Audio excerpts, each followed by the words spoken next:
Relacionamento entre vocalistas e operador de áudio.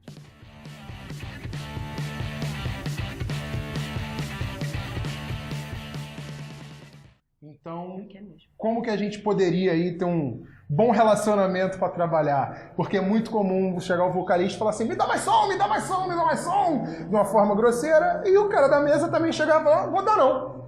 Vou dar não. Não, quando ele fala, né? É, quando ele fala. Porque, na verdade, o operador de áudio, ele se vinga, não é falando, é não dando som ou ferrando o som do cara. E em contrapartida, na hora, você, como vocalista, não tem muito o que fazer. Então, assim, eu achei importante falar sobre isso porque é um problema histórico na Igreja do Senhor Jesus, não é mesmo? Então, assim, por que preocupação?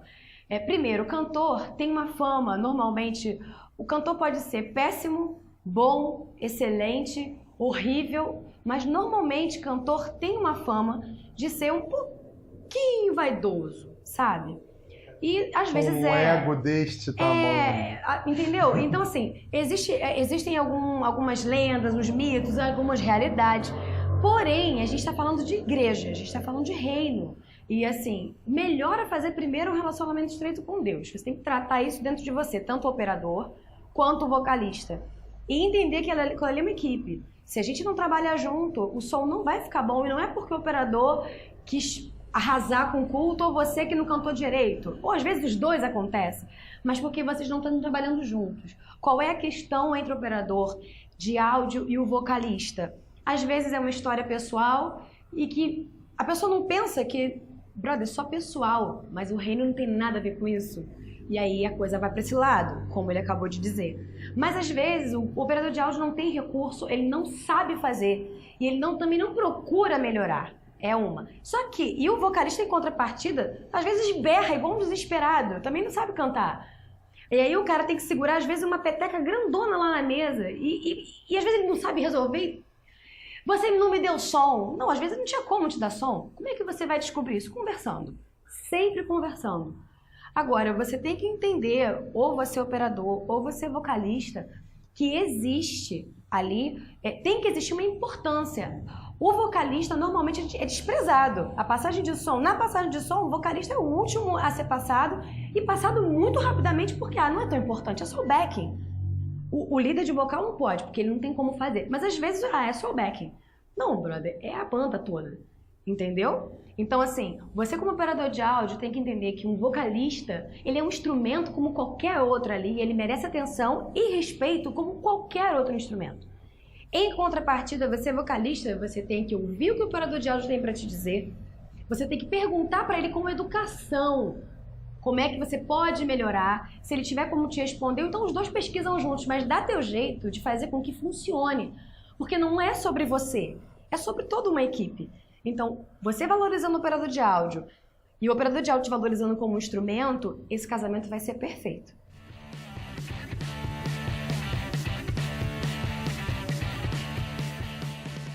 O que a gente pode falar aí sobre diferença, né, do retorno de chão, do in-ear, né, o retorno de fone de ouvido, e o que esse líder de banda precisa tá ouvindo? Qual é a questão em si? Esses dois tipos de retorno têm dois tipos de são duas maneiras diferentes de você fazer. O retorno de chão, ele tem a influência externa do público. No caso, quando a galera vai cantando junto com você, influencia o volume que você está tendo, que você tem ali. Então, quando você vai fazer o retorno de chão, você tem que tentar compensar. Quando você faz a passagem de som, a galera não tem ninguém na igreja, praticamente. Ou nada significativo.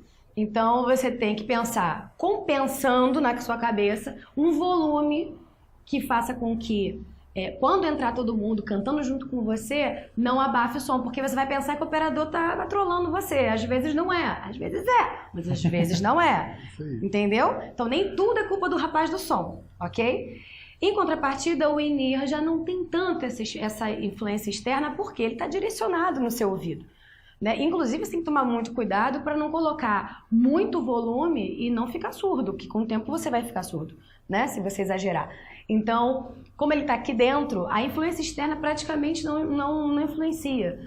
Então, você pode colocar um volume, dependendo também do tipo de in-ear que você colocar, que seja bem confortável, que não vai estressar em nada você. Você vai conseguir fazer o louvor tranquilamente. Eu já faço o retorno da Dani já tem muitos anos. Na verdade, ela praticamente só fala um detalhe ou outro que eu tenho que ajustar, porque com o tempo, você trabalhando com o mesmo operador e o mesmo cantor, você vai saber mais ou menos o que ele sempre quer e agiliza até o processo. E no mesmo lugar também é muito importante. Exatamente, no mesmo lugar também ajuda, mas é de sua responsabilidade, o operador de som, saber também falar para ela o quanto alto que ela pode fazer, porque às vezes ela pode até pedir, cara, aumenta um pouquinho mais. Você, olha, se eu aumentar mais, já vai estar afetando ao público, já vai estar alto demais. Então esse aí é o limite que eu posso te dar. Também gere um limite pro vocalista também perceber e se concentrar ali, que às vezes ele quer mais, mas tem um limite ali. Então também cabe do vocalista saber o momento de parar ali, né, de quanto pedir de volume. Muita coisa é falta de informação. Tanto, às vezes, do operador quanto do próprio cantor. E você saber esse tipo de coisa, qual é o limite... Porque uma das primeiras vezes que o Sori fez o som pra mim, comigo, eu perguntei, tá bom? Ele, só posso até aqui. Eu comecei a me acostumar a entender, primeiro, o ambiente que eu tava, segundo, até onde ele poderia ir e quanto eu deveria me adaptar em termos de percepção. Isso é muito importante. Então, se você não tem essa consciência de percepção, não é, o cara tem que te dar retorno. Sim, ele tem que fazer o seu retorno, mas também tem o que ele não pode fazer. E o que vai prejudicar e comprometer toda uma estrutura. Então, esse alinhamento entre o operador e o cantor principal, principalmente o principal, é muito importante. Se eu tô fazendo um in-ear, cara, eu, entre aspas, tô nem aí, quer ficar surdo, o problema é do músico. Lógico, eu vou devagar, vou respeitando, claro, né? Ela vai falando, não, pode me dar mais, mas tá muito baixa, então eu tenho que respeitar também a audição dela. Mas se com o in-ear, que não vai afetar nada do som do PA, não vai afetar nada do som pra fora, cara, tá pedindo, vou mandar. Problema é do músico. Se ele quer ficar surdo, o problema é dele. Contanto que não afete a banda e o espaço, e o ambiente e o seu PA.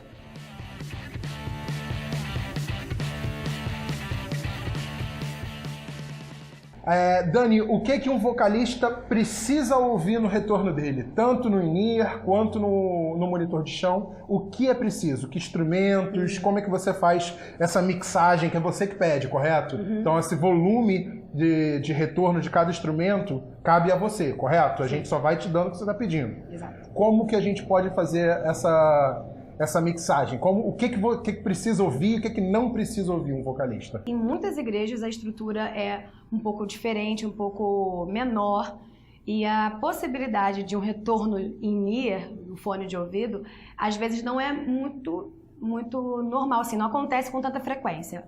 E o normal bastante é ter retorno de chão. E aí que para os vocalistas, às vezes é 1 para 3, para 4 vocalistas. E aí tudo você tem que dosar. É uma questão de compensação e equilíbrio. Se você está com retorno de chão, não é nada adequado, não é bom, de forma alguma, botar o clique. Eu sei que muitas bandas não usam clique ainda, mas assim, tem muitas que usam. E se você usa o clique e está com retorno de chão, não coloque no retorno de chão. Por que a gente fala, desculpa interromper, mas por que a gente fala para não colocar o clique? Também é conhecido como metrônomo, tá? É aquele negocinho que dá o tempo, que fica ali martelando pra cabeça. Porque se você coloca isso no retorno de chão, isso vaza pro ambiente que você tá. Se você tá na igreja, num teatro, isso vaza. E você não pode vazar o tempo, ok, pro público, tá? Não. Isso é algo exclusivo pra banda. Então, quem tá com in-ear, quem tá com fone de ouvido vai ouvir o clique, quem não tá, não escuta. Ok? Então vamos passar dessa fase do clique e fazer o retorno propriamente dito. O que você precisa ter minimamente, porque varia de pessoa para pessoa, e é por isso que quando você tem um retorno de chão para 4 backs, é uma confusão absurda.